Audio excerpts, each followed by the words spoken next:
అనంత సనాతన ధర్మ ఛానల్కి స్వాగతం. ఓం శ్రీ గణేశాయ నమః. ఓం శ్రీ సరస్వతియై నమః. ఓం శ్రీ గురుభ్యో నమః. శనీశ్వరుడంటే అందరూ భయపడతారు. శనీశ్వరుడంటే ఎందుకంత భయం?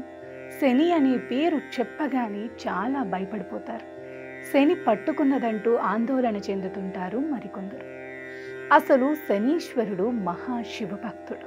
పరమేశ్వరునిలా శనీశ్వరుడు కూడా భక్తులు కోర్కెలను తీర్చేవారేనని పండితులు అంటున్నారు.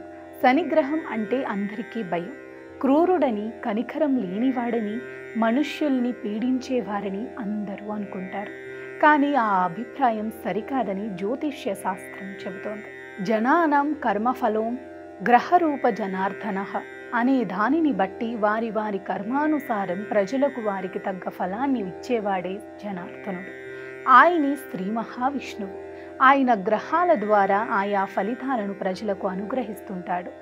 ఎవరు ఎలాంటి కర్మలు చేశారు, వారికి లభించవలసిన కర్మఫలం ఏ రూపంలో ఉండాలి అని నిర్ణయించేందుకు జనార్దనుడు ప్రధానమైన 7 గ్రహాలతో కలిసి ఒక న్యాయస్థానాన్ని ఏర్పరిచాడట.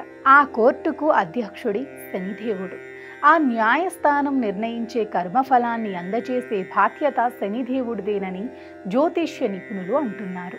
అందుకే తమకేం చెడు జరిగినా ప్రజల ముందు శనిని పెట్టుకుంటారు. కానీ శనీశ్వరుడి న్యాయస్థానంలో అందరూ ఒకటే. మనం చేసే మంచి పనులే మనకు శ్రీరామ రక్ష.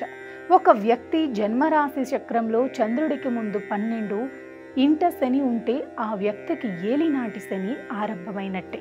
శని ప్రభావం 2.5 సంవత్సరాలు వంతున 3 సార్లు మొత్తం 7.5 సంవత్సరాల కాలం ఉంటుంది. దానాలు, ధర్మాలు, సత్కాలక్షేపాలు, సత్కార్యాలు చేస్తే శని ఆ వ్యక్తికి మేలే చేస్తుంది.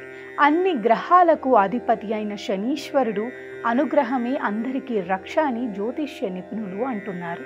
సర్వే జనా సుఖినో భవంతు. లోకా సమస్త సుఖినో భవంతు.